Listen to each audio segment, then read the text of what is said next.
And I want to say just a couple of things here, Tucker, that are extremely important to know about this legislation. Number one is that it sends $61 billion to Ukraine to fund, as you said, a hopeless war in Eastern Europe. It will decimate the Ukrainian population even more than it's already been decimated. So it's a terrible, terrible piece of legislation on the policy. The second thing I want to say, Tucker, though, is that it doesn't just fund Ukraine in 2024. And this is the most important point. It actually funds Ukraine in 25 and 26. Now, what's the problem with that? Say, for example, that we have a new president in 2025. That president would be handcuffed by the promises that we are making in law to Ukraine today.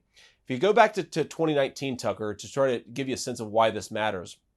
In 2019, the U.S. House impeached then President Donald Trump on the theory that they had appropriated money to Ukraine and Donald Trump refused to send it to Ukraine.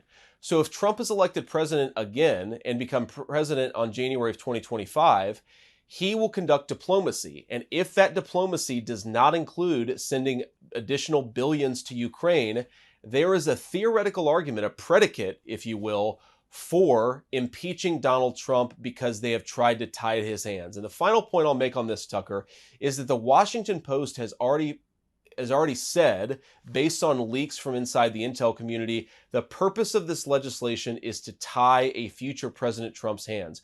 We're not just sending billions to Ukraine in 2024. We're trying to make it impossible for the next president to conduct diplomacy on his terms. It's anti-democratic, and it will lead to endless war all over the world.